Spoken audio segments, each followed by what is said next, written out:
Selamat pagi anak-anak sekalian. Bagaimana kabarnya pada pagi hari ini? Semoga dalam keadaan sehat. Sebelum kita mulai kegiatan pembelajaran kita pada pagi hari ini, marilah kita awali dengan mendengarkan Injil Tuhan.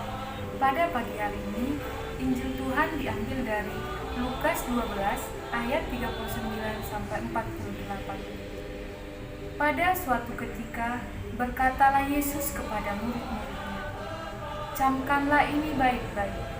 Jika tuan rumah tahu pukul berapa pencuri akan datang, ia tidak akan membiarkan rumahnya dibongkar.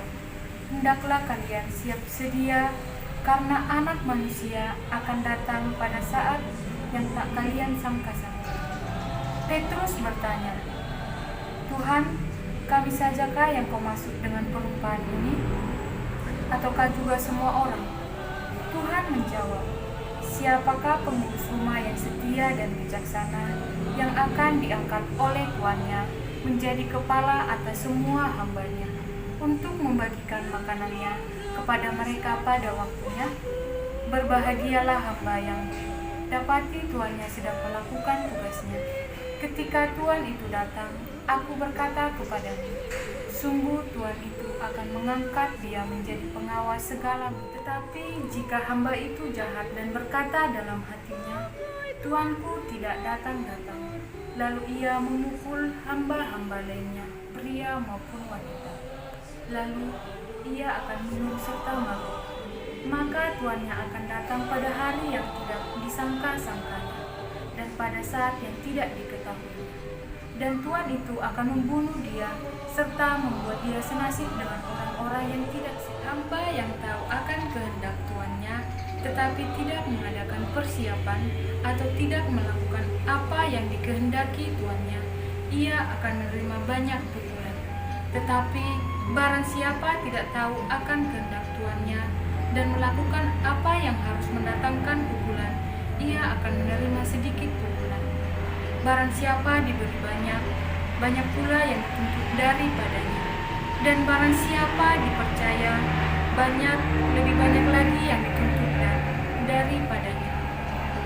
Demikianlah Injil Tuhan. Terpujilah Kristus. Baik anak-anak sekalian yang berada di rumah, renungan untuk kita pada pagi hari ini.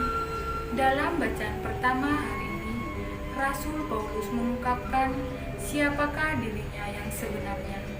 Dia menyadari dirinya sebagai seorang yang paling hina di antara semua orang, yang telah menerima anugerah Allah secara cuma-cuma untuk memberitakan Injil Kerajaan Allah bagi manusia dan dunia. Dia telah menjadi seorang pelayan Injil bagi semua orang.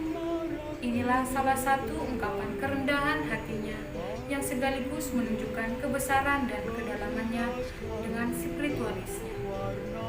Dengan kerendahan hati ini, ia sanggup menghayati dengan baik semua tugas pewartaan Injil yang diberikan kepadanya, bahkan hingga dia meneteskan darah di Roma. Kerendahan hatinya itu adalah juga tanda kesetiaannya untuk mewartakan sabda Allah hingga akhir hidupnya. Mari kita memohon spirit itu menguasai diri kita sehingga sanggup berjalan di dalam rencana dan kehendak Tuhan sendiri seturut dengan teladan Bunda Maria.